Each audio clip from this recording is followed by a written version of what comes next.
Shalom jemaat yang kasih Tuhan. Sekali lagi shalom. Saya percaya kita semua ada di rumah, semua merasakan kebaikan Tuhan. Amin. Mari sama-sama kita bawa hati kita pagi hari ini. Mari sama-sama kita sembah Tuhan. Kita mau bersatu dalam doa. Bapak, terima kasih Tuhan atas kesempatan yang Kau berikan bagi kami. Terima kasih buat penyertaan-Mu yang sempurna dalam hidup kami Tuhan. Kami tahu Bapak, kami ada sebagaimana kami ada hari ini. Semua hanya kemurahan-Mu Tuhan. Kalau bukan Engkau yang menuntun kami sampai saat ini, kami mungkin tidak bisa berjalan ya Bapa. Tuhan, pagi hari ini kami mau sujud di altar-Mu Tuhan. Membawa segenap hati kami Tuhan. Membawa puji-pujian kami ke hadapan-Mu ya Bapa. Terima kasih Tuhan Yesus, terima kasih Roh Kudus. Mari urapi setiap kami Tuhan. Kami yang haus dan lapar akan Engkau Tuhan. Mari Engkau jamah ya Bapa. Terima kasih Tuhan Yesus, terima kasih Roh Kudus. Kami mau serahkan ibadah ini dari awal, pertengahan hingga akhir ya Bapa. Di dalam nama Tuhan Yesus, mari yang percaya sama-sama kita katakan. Amin.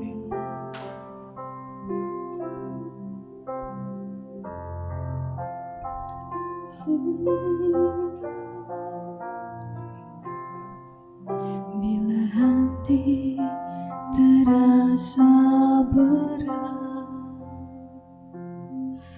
tak seorang pun mengerti bebanku.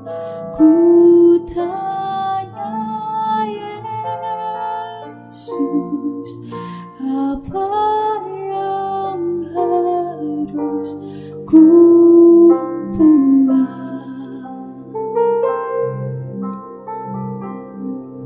Dia berfirman, mari datanglah.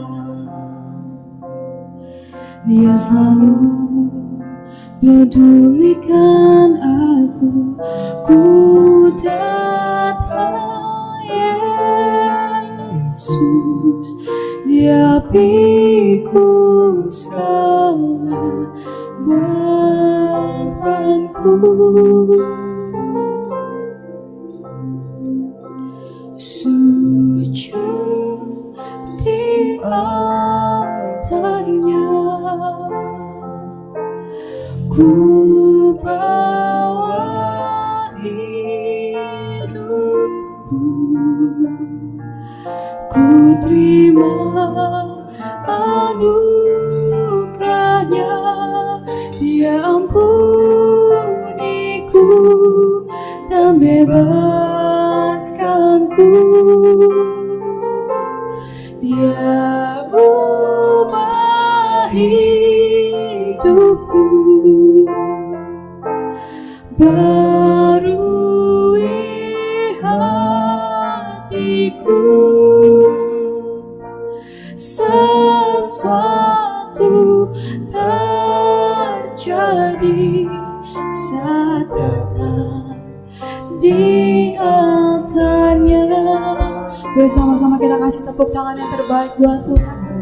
Mari dengan segenap hati katakan, bila hati terasa berat, tak seorang pun mengerti bebanku. Ku tanya Yesus, apa yang harus ku buat?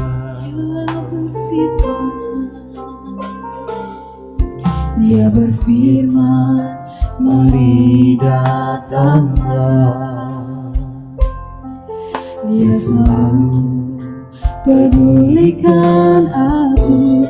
Ku datang Yesus, Dia pikul segala bebanku.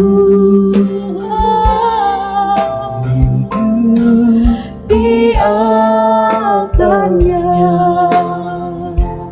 ku bawa hidupku, ku terima anugerahnya. Dia ampuniku dan bebaskanku.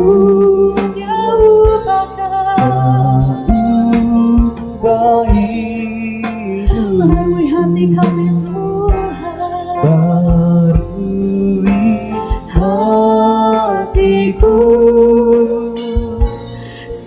Sesuatu terjadi saat datang di altarnya. Mari dalam lembut katakan, sujud di altarnya, ku bawa hidupku, ku terima anugerahnya, diampuniku dan bebaskanku. Kau pakai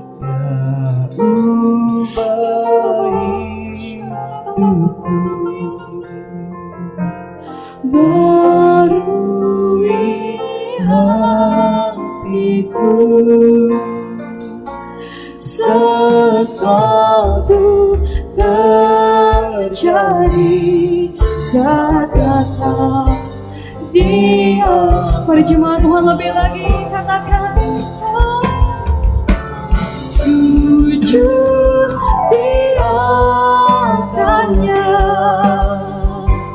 ku bawa hidupku, ku terima anugerahnya, diampuniku dan bebaskanku.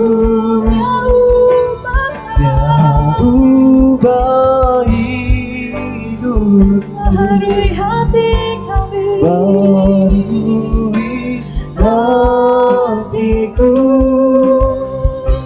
Sesuatu terjadi saat datang di altar. kami percaya sesuatu terjadi Tuhan. Sesuatu terjadi Saat datang mujizat terjadi. Sesuatu terjadi saat datang di altarnya.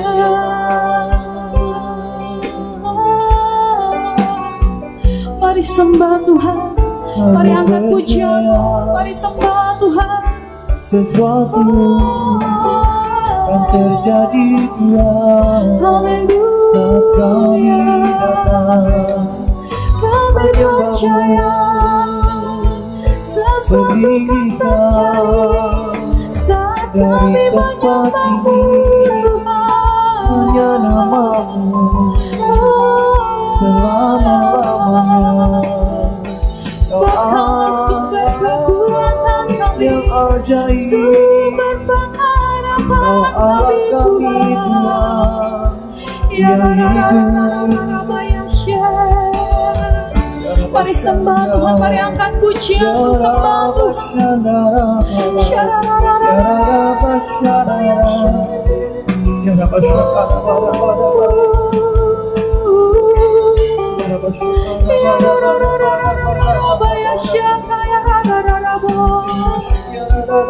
Mari yang haus dengan pandangan hadirat Tuhan, mari sembah Tuhan pagi hari.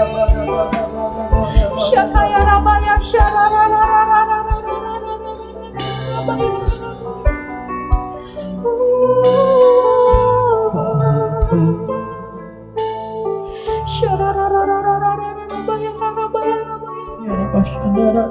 sebab kami hidup hanya untuk menyembah-Mu Tuhan. Syakaya rabaya oh Jesus, oh Jesus. Syarararararabaya rabaya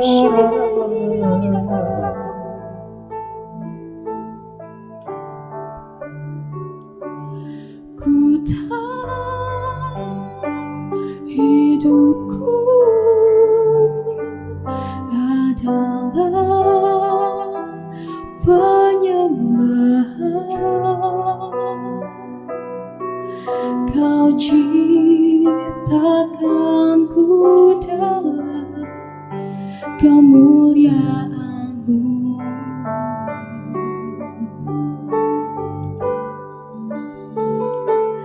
Ku tahu hidupku berharga di mata-Mu. Amin. Segenap hidupku bersembah. Paling dengan segenap hati, lebih lagi katakan ku tahu hidupku adalah penyembahan. Kau ciptakanku dalam kemuliaan-Mu. Ku tahu hidupku, ku tahu hidupku berharga di mata-Mu. Segenap hidupku bersembah. Ini segenap hidup kami Tuhan. Segenap hidupku bersembahkan. Segenap hidup kami, segenap hidupku bersembahkan.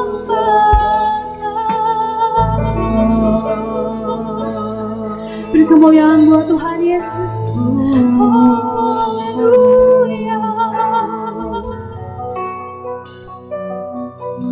Puji nama Tuhan. Kami percaya Kau ada di tengah-tengah kami Tuhan. Kau hadir Tuhan di rumah setiap kami ya Bapa.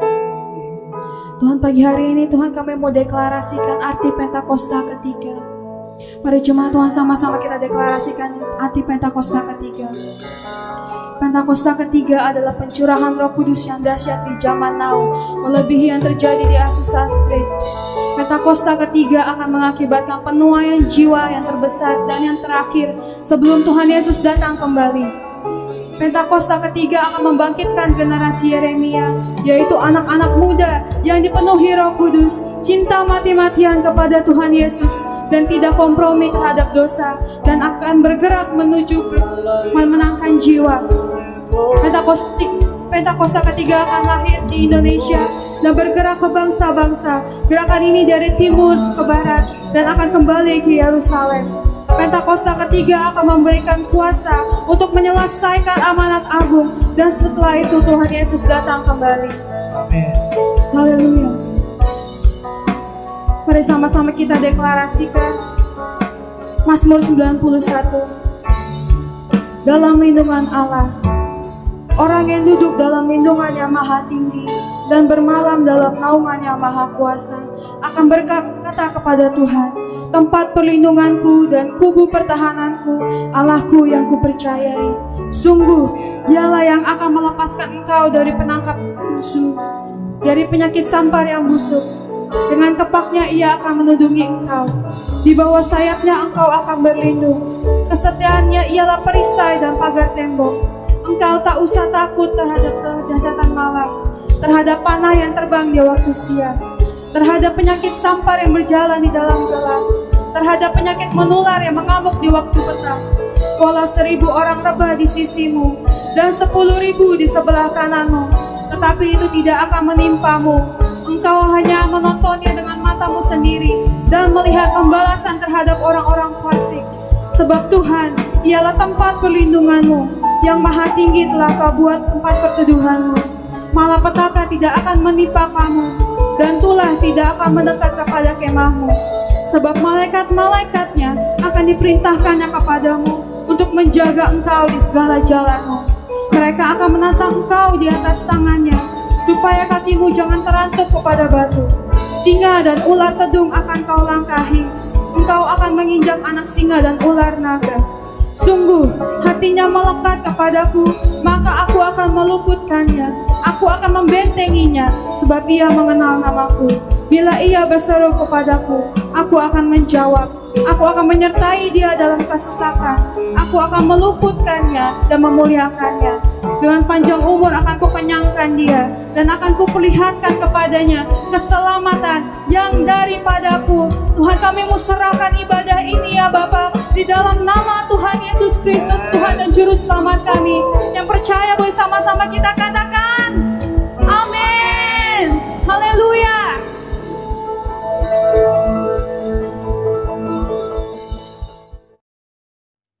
Happy Sunday semuanya, saya berdoa roh kita tetap menyala-nyala pada masa ini. Edisi Voice of Pentecost kali ini akan membahas mengenai generasi Yeremia, generasi akhir zaman. Mungkin banyak dari kita yang masih asing atau mempertanyakan istilah ini. Apa sih generasi Yeremia? Sesuai dengan pesan Tuhan mengenai Pentakosta ketiga yang akan membangkitkan generasi Yeremia, yaitu anak-anak muda yang dipenuhi Roh Kudus, cinta mati-matian kepada Tuhan Yesus, tidak kompromi terhadap dosa, dan akan bergerak untuk memenangkan jiwa. Maka dari itu, hari ini mari kita lihat apa yang Alkitab katakan tentang generasi Yeremia, generasi akhir zaman. Apabila kita membaca kitab Yeremia dan kehidupan Yeremia, kita mengetahui bahwa Yeremia dipanggil sejak masa mudanya. Di dalam Alkitab biasanya seseorang yang dipanggil sejak masa mudanya memiliki kekhususan yang penting. Mereka memainkan peran penting yang menjadi titik balik rencana Allah bagi umatnya. Kita juga dapat menemukan bahwa kehidupan dan pelayanan Yeremia memiliki korelasi dengan anak-anak muda yang sedang melayani Tuhan pada masa ini. Yang pertama, Yeremia hidup dan melayani dalam zaman yang unik, di mana bangsa Yehuda akan memasuki satu era yang baru. Pemahaman-pemahaman dan cara hidup mereka yang lama kini harus diperbaharui. Yeremia hidup mengikuti tuntunan dan pesan Tuhan sehingga dapat memasuki era baru ini. Yeremia juga hidup di zaman lunturnya pengenalan akan Tuhan, di mana orang-orang tetap beribadah seperti biasa secara formalitas. Mereka datang beribadah kepada Tuhan, tetapi tidak menunjukkan pertobatan dan perubahan hidup. Apabila kita melihat hari ini, ada berapa banyak orang Kristen yang beribadah tetapi hatinya menjauh dari Tuhan. Maka dari itu, generasi Yeremia adalah generasi yang siap memasuki era baru dengan cara penuh Roh Kudus dan menyuarakan pertobatan besar-besaran. Yang kedua, Yeremia dipanggil kepada gaya hidup penyangkalan diri yang radikal. Dalam Yeremia 1 ayat 17-18, Tuhan meminta Yeremia tidak gentar menyuarakan hal yang bertentangan dengan dosa dan pelanggaran. Yeremia sangat banyak menyangkal dirinya. Ia bahkan diminta untuk tidak menikah, mengingat bangsanya akan memasuki keadaan darurat. Hal ini bukan berarti semua generasi Yeremia dipanggil untuk tidak menikah. Tetapi ini menjadi contoh betapa sungguh-sungguhnya generasi Yeremia harus menyangkal dirinya. Hari-hari ini kita juga sedang memasuki keadaan darurat akibat dari merebaknya COVID-19 dan krisis ekonomi yang mempengaruhi seluruh dunia. Mungkin keadaan darurat hari ini menjadi tanda bangkitnya generasi Yeremia. Maka generasi Yeremia adalah generasi yang siap menyangkal dirinya bagi rencana Tuhan dalam banyak hal. Generasi yang cinta mati-matian kepada Tuhan Yesus dan akan melayani Indonesia seperti yang belum pernah terjadi sebelumnya. Yang ketiga, Yeremia mendapatkan pesan mengenai fase selanjutnya dari rencana Tuhan. Yeremia 31 ayat 33-34 mengatakan, "Tetapi beginilah perjanjian yang kuadakan dengan kaum Israel sesudah waktu itu. Demikianlah firman Tuhan. Aku akan menaruh Tauratku dalam batin mereka dan menuliskannya dalam hati mereka.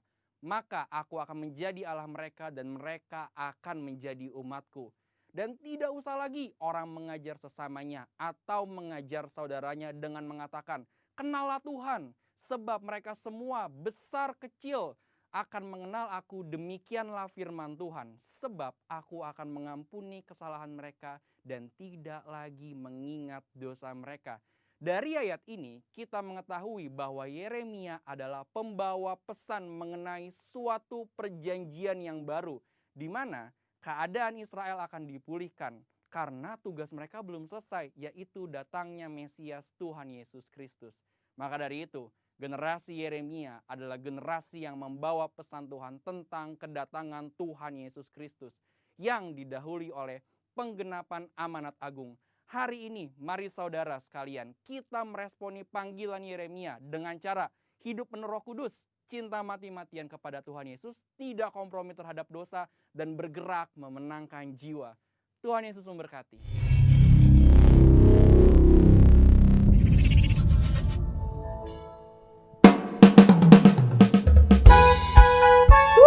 Haleluya. Mari sama-sama kita memuji Tuhan pagi hari ini. Sebab bahwasanya Tuhan Yesus baik dalam hidup kita. Mari sama-sama angkat pujianmu pagi hari ini. Haleluya.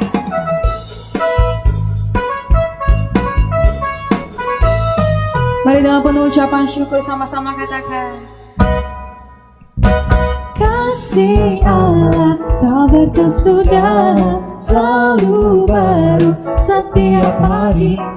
Rahmat-Nya pun tak pernah berakhir seumur hidup. Kasih Allah tak berkesudahan, selalu baru setiap hari. Rahmat-Nya pun tak pernah berakhir seumur hidupku. Dengan sukacitaku kan menari, dengan sorak-sorai memuji. Ku naikkan pujian haleluya, nyanyi bagi Dia Sang Raja, nyanyi bagi Dia Sang Raja. Kasih Allah, kasih Allah tak berkesudahan, selalu baru setiap hari. Rahmat-Nya pun tak pernah berakhir seumur hidup. Sekali katakan kasih Allah. Kasih Allah tak berkesudahan, selalu baru setiap hari. Rahmat-Nya pun tak pernah berakhir seumur hidup. Mari dengan penuh ucapan syukur katakan. Dengan sukacitaku kan menari, dengan sorak-sorai memuji. Ku naikkan pujian haleluya, nyanyi bagi Dia Sang Raja, nyanyi bagi Dia Sang Raja.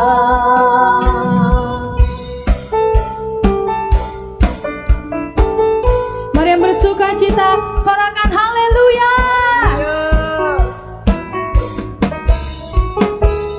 Mari sama-sama katakan. Dengan sukacitaku kan menari, dengan sorak-sorai memuji.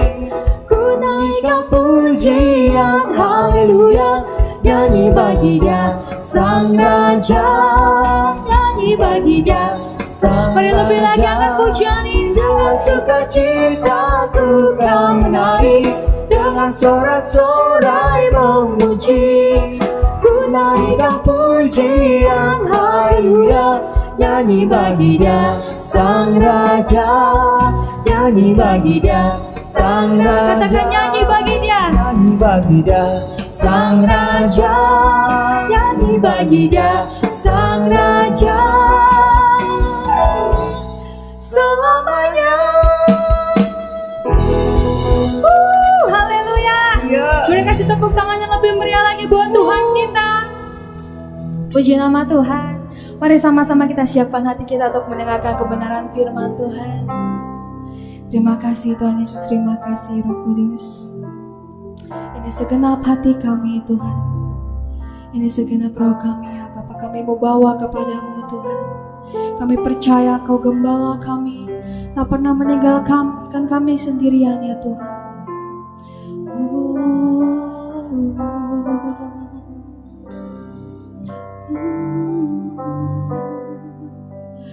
Kau gembalaku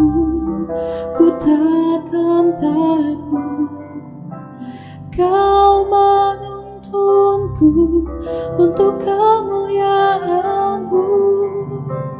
Walaupun ku berjalan di lembah gelap, ku takkan takut, sebab Kau sertaku dalam-Mu. Damai ku dapat dalam-Mu, sukacitaku dalam-Mu.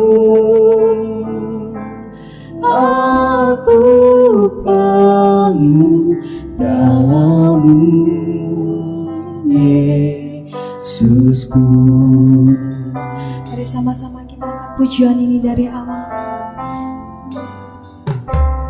Kau gembalaku, ku takkan takut.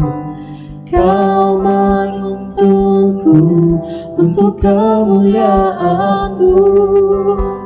Walaupun ku berjalan di lembah gelap, ku takkan takut, sebab Kau sertaku, sebab Kau sertaku.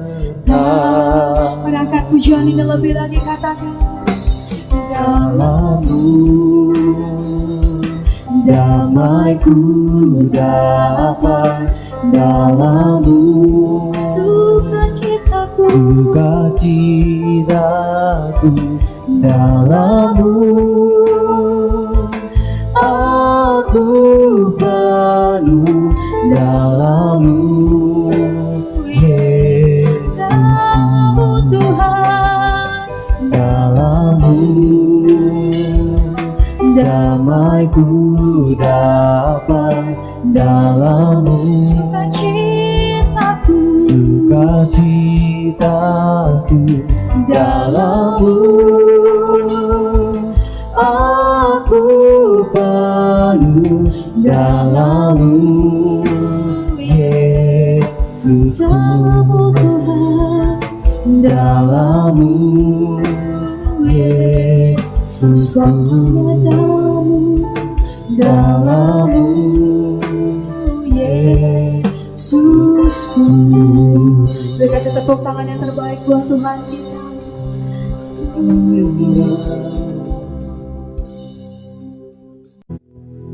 Mari kita masuk dalam hadirat. Sama-sama kita naikkan pujian ini. I need you more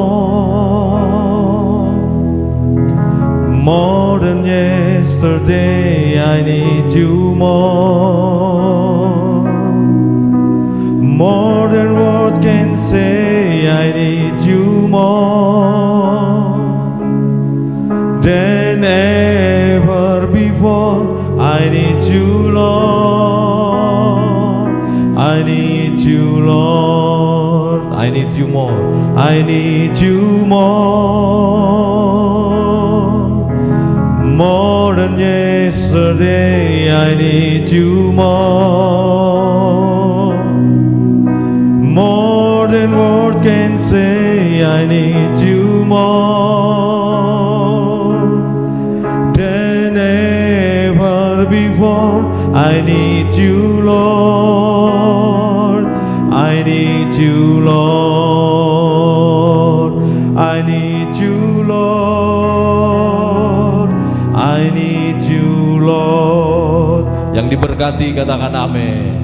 Hari ini saya akan menyampaikan firman Tuhan, saudara-saudaraku. Di dalam teks yang bulan lalu saya sampaikan mengenai sedikit sajakah orang yang akan diselamatkan. Tentu saya akan melanjutkan dalam penjelasan berikutnya. Sesungguhnya begini, saudara-saudaraku, bisakah sebenarnya manusia berkomitmen dalam menjalani hidup ini dengan sungguh-sungguh untuk menjadi seorang anak yang benar-benar menjadi kesukaan Bapa? Memang kita semua adalah anak kesayangan, tetapi seorang anak kesayangan belum tentu berhasil menjadi anak kesukaan. Oleh sebab itu, seorang anak kesayangan harus berjuang dalam hidup ini untuk bisa menjadi anak kesukaan Bapa. Beberapa kali saya menyampaikan teks ini atau bahan ini, kemudian saya memberi perumpamaan bagaimana anak saya yang berumur 3-4 tahun, dia adalah anak saya yang menjadi anak kesayangan saya. Tetapi sejalannya hidup sampai dia nanti remaja, seorang anak saya ini harus berjuang untuk bisa menjadi anak yang menjadi kesukaan buat bapaknya. Termasuk kita, saudara-saudaraku. Kita ini memang jelas-jelas adalah anak kesayangan Bapa kita di sorga. Yang setuju katakan amin. Tetapi seorang anak kesayangan harus menjadi anak kesukaan. Artinya kita itu harus menyenangkan hati Bapa kita di sorga. Nah, ini kelanjutan dari teks Lukas, bagaimana seseorang yang ragu akan keselamatan dia, Lukas 13 ayat 23. Kelanjutannya ada di perikop yang lain, saudara-saudaraku, bagaimana Paulus mengajar orang banyak pada waktu itu di Korintus. Mari kita buka teks 1 Korintus 9 ayat 25. Teks 1 Korintus 9 ayat 25. Perhatikan teks ini sama-sama ya. Tiap-tiap orang, 1 Korintus 9 ayat 25, tiap-tiap orang yang turut mengambil bagian dalam pertandingan, tiap-tiap orang yang turut mengambil bagian dalam pertandingan menguasai dirinya dalam segala hal. Jadi semua orang yang masuk dalam pertandingan ini, saudara-saudaraku, tentu kita semua masuk dalam pertandingan. Pertandingan kita itu bukan hanya sekedar kita berusaha untuk menjadi kaya, kita berusaha untuk umur panjang, kita berusaha untuk menjadi eksis di dunia ini. Tetapi pertandingan kita yang sesungguhnya adalah pertandingan iman. Dan di dalam pertandingan itu semua orang harus menguasai dirinya dalam segala hal. Jadi semua orang harus menguasai dirinya dalam segala hal. Mereka yang berbuat demikian untuk apa, saudara-saudaraku? Untuk apa kita berbuat demikian? Untuk memperoleh suatu mahkota yang fana. Kalau orang berjuang dalam dunia ini untuk kaya, untuk miskin, itu fana sifatnya. Tetapi firman Tuhan berkata begini, tetapi kita orang yang percaya, kita bertanding itu untuk memperoleh suatu mahkota yang abadi. Kalau orang yang tidak percaya berjuang untuk yang fana, kita berjuang untuk mahkota yang abadi. Kita yang kalau dunia berjuang untuk yang fana, kita berjuang untuk yang abadi. Perhatikan baik. Sebab itu, saudara-saudaraku, nih ayat 26. Sebab itu aku tidak berlari tanpa tujuan, dan aku ini bukan petinju yang sembarangan memukul. Jadi kalau seorang petinju itu sembarangan memukul, bagaimana mungkin dia bisa memenangkan suatu pertandingan? Harus ada fokusnya, harus ada sasarannya. Sasaran kita itu adalah mahkota yang abadi. Kalau orang dunia berjuang dalam hidup ini untuk mahkota yang fana, kita berjuang untuk mahkota yang abadi. Yang setuju katakan amin. Ayat 27 berkata demikian. Tetapi, ini perhatikan ya, perbedaan antara anak kesayangan dan anak kesukaan. Anak kesayangan itu dia tidak berbuat apa-apa, pasti bapaknya sayang pada dia. Tetapi seorang anak kesayangan harus berjuang dalam hidup untuk bisa menjadi anak kesukaan. Makanya waktu anak saya 3, 4, 5 tahun, waduh ini sayangnya luar biasa. Dia bikin salah pun kadang-kadang kita bilang, udah nggak apa-apa deh, nggak apa-apa. Tapi coba kesalahan yang usia 3, 4, 5 tahun dilakukan di usia 17, 18 tahun. Tentu saya sebagai bapak, supaya anak ini bisa menjadi anak kesukaan, bisa saja saya memukul dia atau menasehati dia. Perhatikan baik, inilah yang disebut dengan kekristenan yang memiliki tujuan. Yang setuju katakan amin. Haleluya. Nah makanya lagu yang tadi itu kan sangat memberkati kita. Boleh kita nyanyi satu lagu tadi? Mari kita nyanyikan lagu ini bersama-sama. I need you more than yesterday. I need you more than words can say. I need you more than ever before. I need you, Lord. you Lord. Sekali lagi sama-sama. I need you more than yesterday. I need you more than word can say. I need you more than ever before. I need you Lord. I need you Lord. Yang setuju katakan amin. Katakan amin. Ayat 27 ini penting sekali saudara-saudaraku.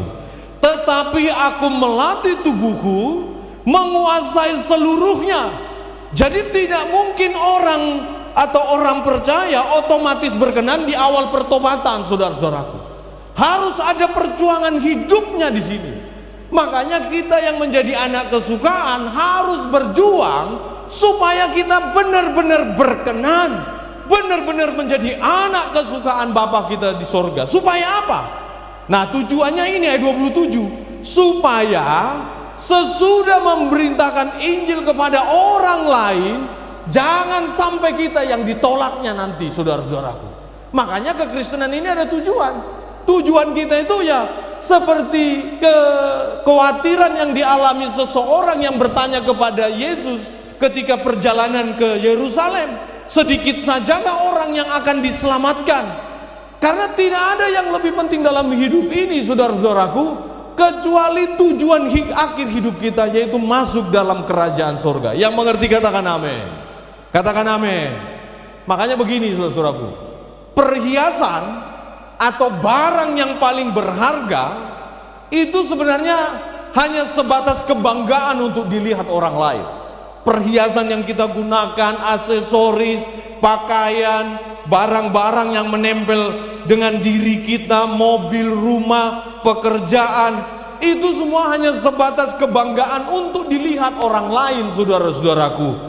Tidak akan lebih berharga daripada ketika menjadikan Dia, perhatikan baik, Yesus Kristus atau Allah kita yang hidup sebagai perhiasan yang sejati dalam hidup kita. Ya, boleh kaya, boleh punya banyak fasilitas, tetapi sesungguhnya akan jauh lebih indah di mata Tuhan kalau kita menjadikan Bapa kita di sorga itu adalah perhiasan yang sesungguhnya. Yang mengerti katakan amin. Makanya saudara-saudaraku, perhatikan baik ya, perhatikan baik. Kata memberitakan Injil di sini bahasa Yunani itu keruso. Keruso, dikabarkan Injil. Tetapi kata adokimos atau ditolak dalam teks supaya sesudah memberitakan Injil kepada orang lain, jangan aku sendiri ditolak. Aku di sini menggunakan kata adokimos, tidak disetujui. Jangan sampai kita orang Kristen yang ada di gereja mendengarkan firman baik secara daring atau online seperti saat ini, justru iman kita tidak bertumbuh, saudara-saudaraku. Yang banyak kita khawatirkan itu hal-hal makan dan minum, hal-hal yang bersifat jasmani. Itulah sebabnya nanti, saudara-saudaraku, situasi sekarang atau pandemi sekarang tidak akan jauh lebih menakutkan kalau nanti lebih daripada kalau kita tidak diterima dalam kerajaan sorga. Makanya hal makan dan minum itu bukan sesuatu yang paling penting disampaikan oleh Paulus. Paulus menyampaikan jauh lebih penting kalau nanti kita di akhir kehidupan ini diterima dalam kemah abadi. Yang mengerti katakan amin. Makanya kita ibadah online pun daring seperti sekarang ini, gereja berusaha bagaimana supaya firman disampaikan. Tujuannya cuma satu, supaya jemaat Tuhan tidak berakhir dengan kekecewaan. Jemaat Tuhan tidak berakhir dengan kebinasaan, tapi justru kita akan masuk dalam kerajaan Bapa kita di surga. Nah, ini situasi pandemi ini, khotbah-khotbah surga ini menjadi santapan yang paling bagus, menjadi nutrisi yang paling bagus, paling baik, saudara-saudaraku. Karena sekarang ini banyak orang mempertahankan hidup, tetapi sesungguhnya kita belajar banyak dari peristiwa yang Rasul alami, bagaimana nyawa mereka itu menjadi tidak lagi berharga selain memberitakan kabar sukacita. Kalau Rasul saja merelakan nyawanya, kenapa kita seperti merasa ketakutan dengan situasi ini? Ya, memang saya yakini bahwa kematian itu mendatangkan rasa takut, Tetapi sesungguhnya ketakutan yang lebih mengerikan itu bukan hanya ketika tubuhmu binasa, tetapi takutlah kepada pribadi yang bisa membinasakan tubuhmu dan juga berkuasa atas jiwamu. Makanya saudara-saudaraku yang saya kasihi di dalam Tuhan Yesus, hari ini kita bisa beribadah bersama-sama. Tidak ada yang tahu pasti kapan ibadah online ini bisa bertahan. Tidak ada yang tahu pasti. Bagaimana kalau seandainya nanti online pun sudah tidak bisa beribadah? Apa yang menjadi pegangan hidup kita, saudara-saudaraku? Ini pesan-pesan terakhir. Saya juga tidak tahu apakah saudara masih bisa mendapatkan pesan yang sama. Perhatikan baik, perhiasan yang lebih indah itu ketika kita menjadikan Kristus satu-satunya kebahagiaan kita.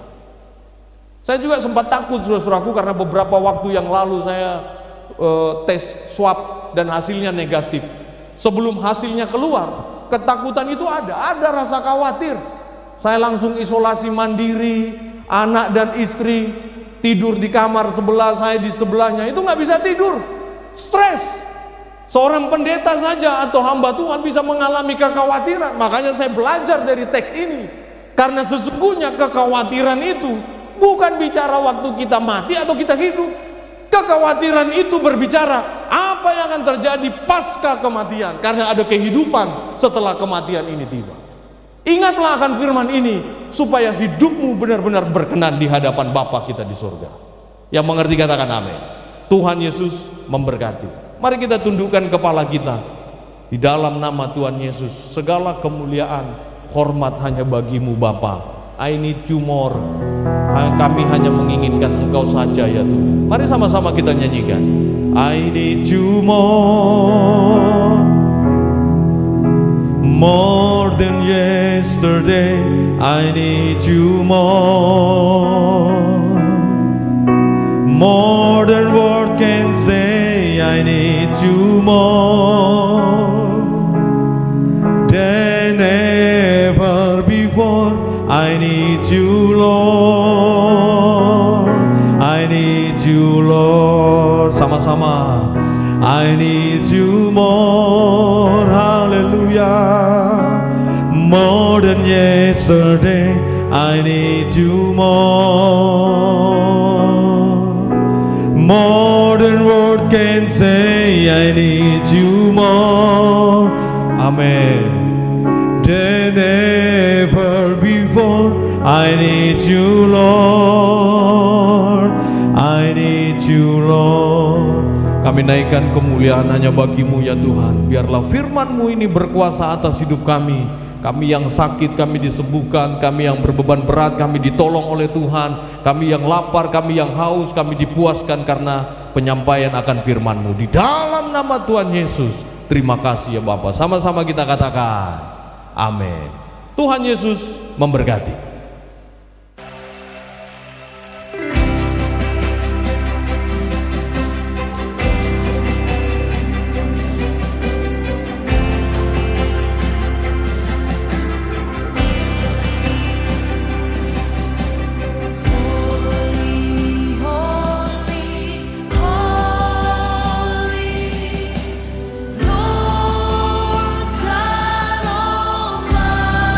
Terimalah berkat dari Tuhan, berkat yang melimpah-limpah dari Allah Bapa di dalam Anaknya yang tunggal Tuhan Yesus Kristus, serta penghiburan yang manis dari Roh Kudus menyertai kita mulai saat ini sampai kedatangan Tuhan Yesus yang kedua kali, bahkan sampai selama-lamanya. Kita semua yang mengasihi Tuhan sama-sama katakan amin. Amin. Tuhan Yesus memberkati.